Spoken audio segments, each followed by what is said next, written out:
Hai semuanya, kembali lagi ke channel YouTube ini. Nah, sesuai yang kalian lihat aku lagi pakai helm dan sesuai dengan judul video ini, tentunya hari ini aku bakal sharing mengenai pengalaman menjadi driver delivery food di Australia. Kalau di Indonesia kita sebut aja dengan GoFood atau GrabFood. Oke, kita mulai aja ya. Oke, jadi pertama-tama aku mau kasih tahu kalian dulu kalau di Australia ini ada, bisa dibilang ada 3 company delivery food yang gede. Misalnya kayak Uber Eats, ada juga DoorDash, ada juga Menulog. Nah, aku pribadi sekarang ini lagi ngambil di DoorDash. Oke, mungkin pertanyaannya kenapa DoorDash? Nah, dari awal aku itu udah tahu kalau DoorDash itu aplikasinya paling mudah untuk ya biar cepet diterima gitu kan, karena aku pribadi emang waktu itu belum ada kerjaan, jadi ya udah daftar DoorDash aja supaya bisa cari duit dulu kayak gitu. Yang penting ya cepet aja dulu buat bisa part time kayak gitu. Sedangkan di Uber Eats, aku pribadi belum punya pengalaman di sana, cuman ya emang itu company yang kayak itu tergede di Australia kalau untuk delivery food. Tapi mungkin next time aku bakal coba daftar Uber Eats juga kali ya. Nah, bedanya di Uber Eats itu mereka bayar istilahnya kayak SKCK gitu loh, National Police Crime something kayak gitu. Sedangkan di DoorDash itu gratis. That's why kenapa salah satu alasannya aku apply di DoorDash akhirnya gitu. Nah, di video kali ini aku akan berbagi atas 3 topik kali ya. Nah, yang pertama ini gimana cara daftarnya. Terus yang kedua ini pengalaman suka duka mungkin ya. Nah, yang ketiga nanti aku bakal bahas tentang berapa sih penghasilanku dapat di sini sebagai part time ya, bukan full time. Oke, kita mulai aja di yang pertama. Oke, jadi kita mulai aja di yang pertama, yaitu gimana sih cara daftar untuk jadi drivernya DoorDash. DoorDash ini kita sebagai mitra itu namanya Dasher ya. Sedangkan aplikasinya itu DoorDash. Jadi kalau di aplikasi kita sebagai driver, aplikasinya itu namanya Dasher. Dia beda ya, bukan aplikasi yang buat pembeli gitu. Sama kayak di Indonesia sih ya, beda kan aplikasi mitra sama pembeli. Nah, jadi menurut pengalamanku pribadi untuk DoorDash itu, aku dari mulai ngisi data sampai itu keterima jadi drivernya itu dan bisa mulai langsung narik itu adalah 1 hari aja. Itu kenapa alasanku sebenarnya memilih DoorDash dulu kayak gitu, karena emang paling cepat dan paling gampang kayak gitu. Nah, untuk stepnya sendiri kalian untuk daftar di DoorDash itu ini gampang banget caranya. Jadi yang pertama itu kalian ke websitenya langsung, dan nanti ada di daftar menjadi mitra gitu loh, apply something, aku lupa istilahnya, pokoknya ada untuk daftar mitranya gitu ya. Nah, kalian klik itu aja. Terus di aplikasi itu nanti kalian cuma ngisi data diri kayak gitu loh. Nah, nanti kan kalian bakal daftar data diri.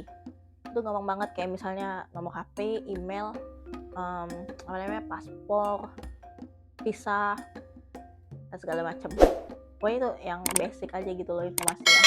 Dan nanti setelah data diri itu, dia ke page selanjutnya itu adalah ya SKCK itu, National Police Crime something kayak gitu ya. Nah, itu tuh cuman kayak pembuktian kalau kita tuh nggak ada criminal record di Australia. Itu juga gampang banget, jadi kita cuma ngisi kayak sama sih sebenarnya kayak ngisi nama, visa, paspor, kayak gitu-gitu loh. Terus aku juga ada cantumin driving license, SIM Indonesia aku yang motor aku cantumin, karena untuk sebagai pelengkap aja kalau data diriku tuh emang bener nama aku itu kayak gitu. Jadi gampang banget kan. Nah, setelah itu aku apply-nya itu kan antara sore ke malam kayak gitu, dan sedangkan besoknya H+1 jam mungkin jam siang 11-12 kayak gitu, dan accountku itu udah bisa aktif, jadi udah ada notifikasinya di email kayak gitu loh. Jadi emang segampang itu jadi driver DoorDash gitu. Terus mungkin teman-teman pada bingung juga gimana memulainya ya. Nah, kalau aku pribadi, kalau kalian udah nonton di videoku yang di atas ini pengalamanku beli sepeda listrik, jadi aku udah mempersiapkan kalau di sini sebagai part time kayak gitu, mau jadi delivery food, jadi aku udah memang beli sepedanya, listrik e-bike. Nah sedangkan kalian kalau nggak punya atau mau beli, better second aja sih, karena harga baku dan secondnya itu lumayan jauh. Nah terus kayak kalau kalian nggak mau beli, kalian bisa nyewa sebenarnya. Nah kalau ini ada beberapa opsi ya.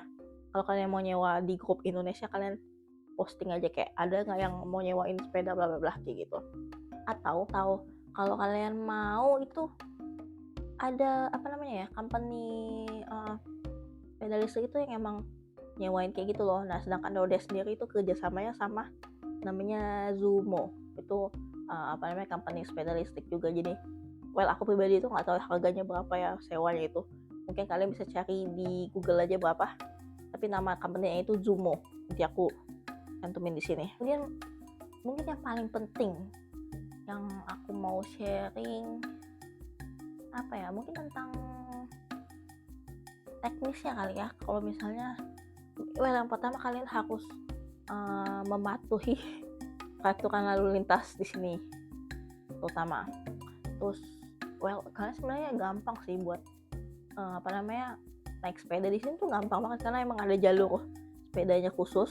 Atau ya, kalian kalau sepeda itu bisa menjadi pedestrian, jadi orang yang jalan kayak gitu loh, jadi bisa lewatin trotoar itu bisa. Tapi kebanyakan kita harus turun dari sepeda dan kayak mendorong itu loh di trotoar. Jadi ya valid aja sih bisa kayak gitu. Itu sih kalian kayaknya harus sering bersepeda jadi bisa paham banget gitu loh kondisinya. Tapi aku pribadi itu aku nggak mau di CBD, karena aku ini pernah dapat orderan nih sampai ke CBD ya, karena di mana aku tinggal ini nggak terlalu jauh dari Melbourne Utara, dan itu menurutku pribadi itu itu lumayan stres banget, karena CBD itu agak complicated gitu loh jalannya.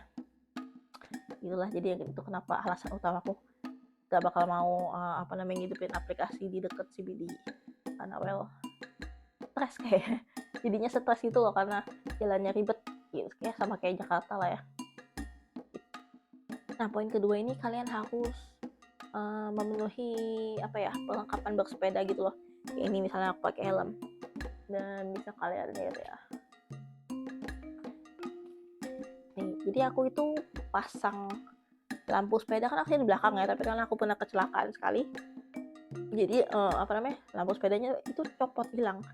Jadi itu makanya aku tempel di sini aja di belakang kayak gini. Nah ini kalau kalian tempel di belakang sepeda, ini kalau kayak jalan sore atau malam gitu ya, kalian wajib banget nih hidupin ini supaya kalian nggak ditabrak dari belakang yang mode kedip-kedip kayak gini ya. Tuh. Terus untuk sepeda di bagian depannya itu aku beli juga lampu sorot kayak motor lah kayak gitu ya, ada lampunya supaya aman juga gitu. Tuh guys, dan next ini aku mau kasih lihat ini tasnya yang dari DoorDash ya, dapetnya kayak gini, ini gede banget ya. Nah, kita coba aja kali ya. Nah bisa kalian lihat ya, ini lumayan gede kan. Nah, jadi kalau kalian daftar DoorDash itu udah include tas kayak gini, tapi untuk tas kayak gini itu aku pribadi di alamatku itu nyampenya sekitar 2 minggu ya baru nyampe kayak gini. Nah untungnya roommateku itu pernah dulu jadi driver delivery juga jadi aku dikasih bagnya buat pakai dulu pas sudah bisa mulai buat DoorDash gitu. Bagus kan, lumayan gede ya. Nah BTW, kenapa bedanya di sini pakai tas kayak gini, kalian lihat ya.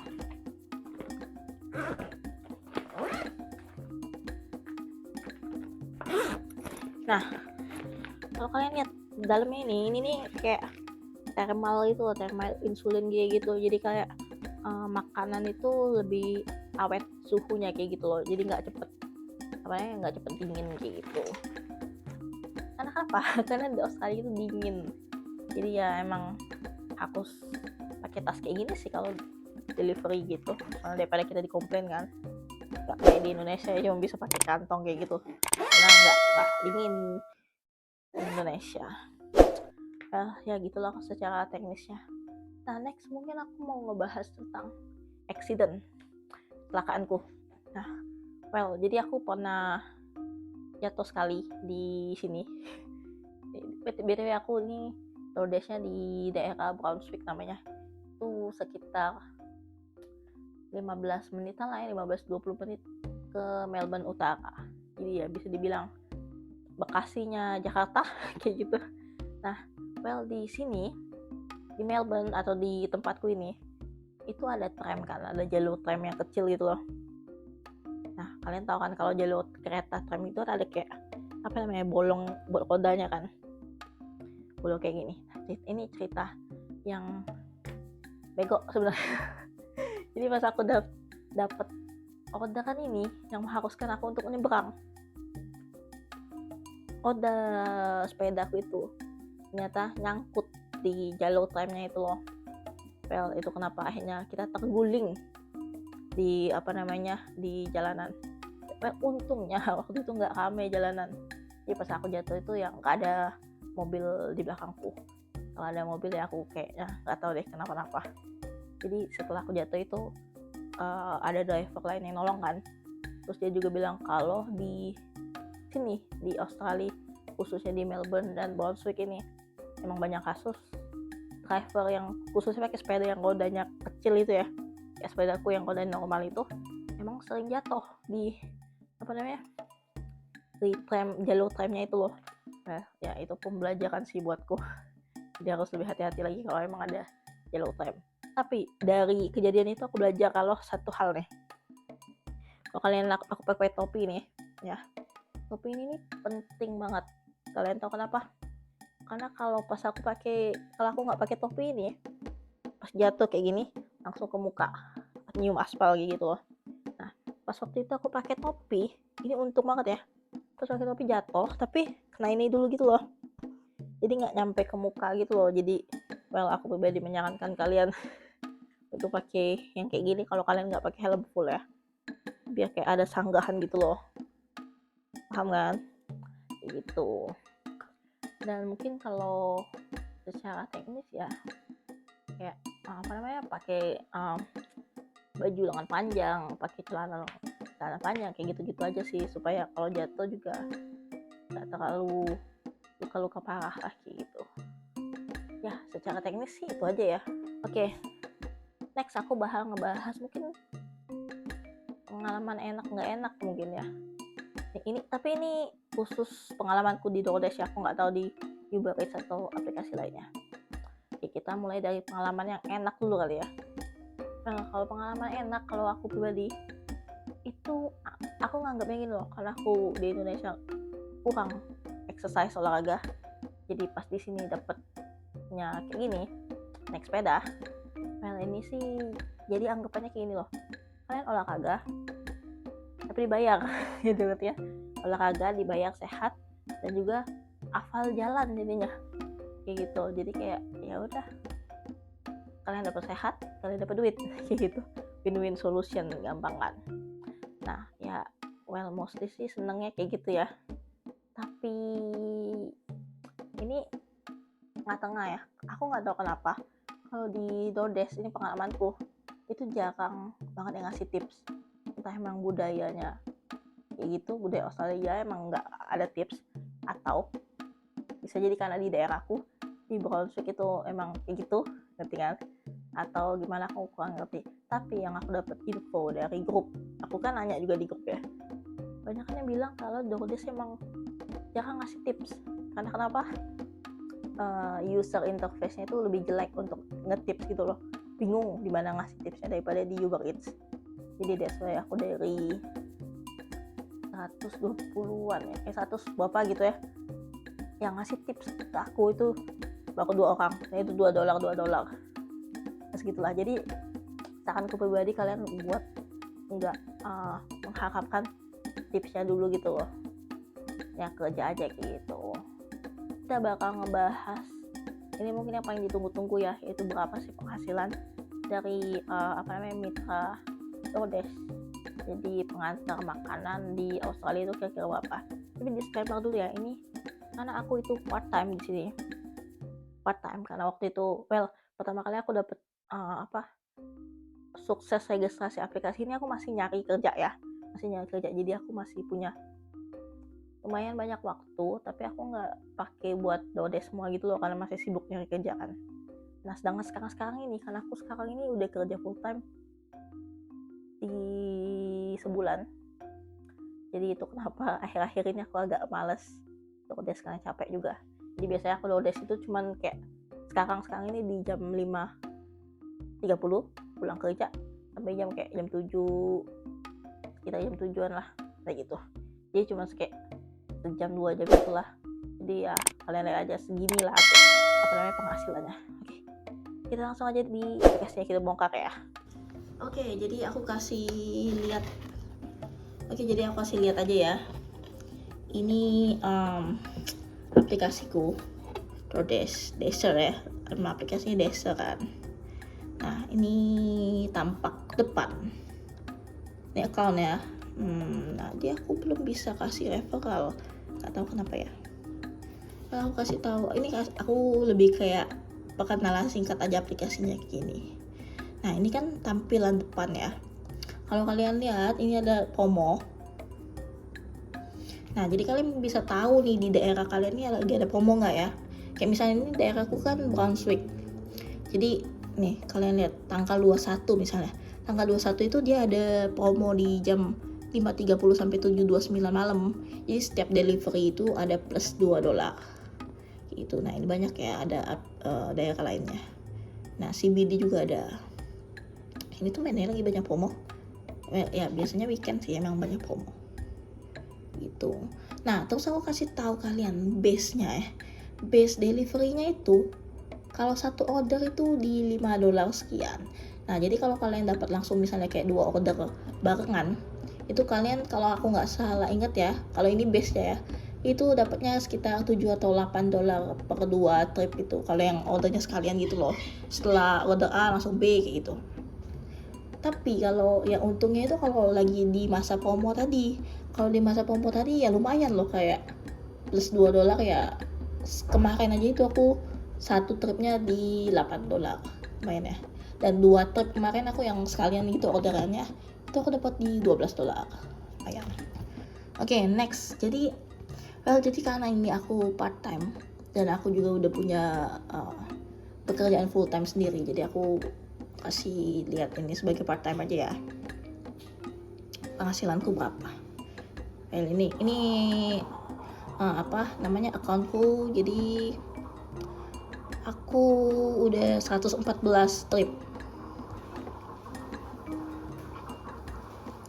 Nah, jadi kan kelihatannya aku mulai itu dari 11 September. Nah, ini kalian bisa lihat kan, ini mungkin beda lumayan jauh ya. Per tripnya aku dapat berapa kayak gitu kan. Nih aku jelasin kenapa ya.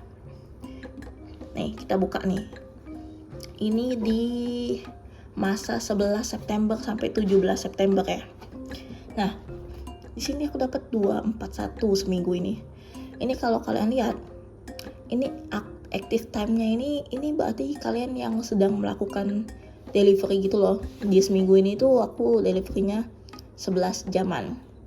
Nah, dash time ini jadi ini termasuk waktu kita udah ngidupin aplikasi gitu loh, kayak nunggu orderan itu termasuk di sini. Jadi kalau misalnya kalian lihat, kalian bisa simpulin ya, dari 20 jam yang aku nunggu orderan ini, aku dapat orderannya itu di 11 jam. Jadi 9 jam itu ya bisa dibilang kebuang sia-sia kayak gitu loh. Nah, seminggu ini aku dapat 37 delivery. Jadi ini aku kan part time ya. Nah, aku kasih lihat kalian ya. Oh, ternyata aku tanggal 11 itu aku accountku emang udah ada, tapi aku nggak delivery. Ini aku mulai dari tanggal 14 ya. Kita cek. Nah, di tanggal 14 September ini kalau bisa kalian lihat, aku mulainya itu keluar rumah itu di jam 11:30. Nah, aku selesainya itu di jam 1.30 siang. Berarti aku cuma sekitar 2 jam ya ngidupin aplikasinya. Dan active time ini aku yang ngedapat orderan itu lagi ngejain orderan di 46 menit. Dan dash time-nya ini di sejak aku menghidupkan aplikasi itu kan 2 jam. Dan ini durasinya ini aku cuma dapat 3 orderan di sini. Aku dapat $18 ya. Nah, ini orderanku nih. Yang pertama ini base. Di base-nya itu dia dapat rate-nya di $5.53 setiap delivery-nya. Nah, ini di McDonald ini aku dapat $7. Kenapa? Karena ini lagi pas masa promo di jam itu. Lagi baru mulai promo kalau nggak salah ya. Jadi aku dapat plus $2 itu loh. Well, sebenarnya di masa ini aku mulainya tuh kayak jam 11 keluar, jam 2 pulang. Nanti jam 5 lagi lanjut, jam 7 pulang kayak gitu loh. Benar-benar kayak iseng-iseng part time. Ini karena ini aku belum dapat kerjaan ya. Jadi masih agak ya lumayan rajin lah. Nah, ini di masa aku udah dapat kerja full time nih. Di minggu ini aja kita buka ya. Aku udah dapat kerja full time, jadi aku agak males ya. Karena lumayan capek juga ya setelah kerja. Jadi di minggu ini misalnya aku cuman baru 2 kali nih ya, tanggal 19 sama 20. Nah, di minggu ini misalnya ini sekarang kan tanggal 21 ya. Jadi di minggu ini aku baru 2 kali keluar. Nah, di tanggal 19 ini aku cuman, ini kemarin ya, aku tuh cuman dapat 1 orderan setelah menunggu lumayan lama ya, 1 jam. Jadi aku memutuskan setelah ini aku langsung pulang aja karena ya daripada capek bangun waktu. Nah, ini ya kemarin. Jadi kemarin itu lumayan banyak ya ternyata orderan, dan plus lagi kena peak pay. Jadi kemarin itu aku dapat $55 dengan 7 delivery. Nah, pertama kali aku mulai itu di jam 5.15 dan berakhir di jam 7 malam. Nah, ini active timeku ini dimana aku DoorDash-nya lagi ngantar delivery itu sejam 20 menit. Jadi dan dash time-nya itu sejak aku buka aplikasi itu hampir di 2 jam ya. Nah, jadi kalau kalian memang hitungnya per jamnya dapat berapa ya, well, sejamnya mungkin ya 20-an 30-an dolar kalau misalnya rame kayak gini. Tapi kalau lagi sepi ya kalian hitungnya harusnya dari dash time-nya ya, dibagi kayak gitu kan. Well, ya seginilah kira-kira. Dan ya mungkin kayak hoki-hokian tergantung harinya ya. Karena ada hari yang kayak nggak stop-stop gitu loh orderannya. Tapi ada hari yang juga sepi banget, sejam cuma 1 kayak gitu. Nah, ya segitu dulu ya kali ya video kali ini. Aku cuma kasih gambaran aja sih dengan part time ku ini dapetnya segini. Mungkin kalau aku full timein seharian ya bisa jadi banyak gitu. Tapi oh ya, aku mau kasih tau kalian juga ya. Kalau kalian lihat di map kayak ini, nah kalian ada dash now kan.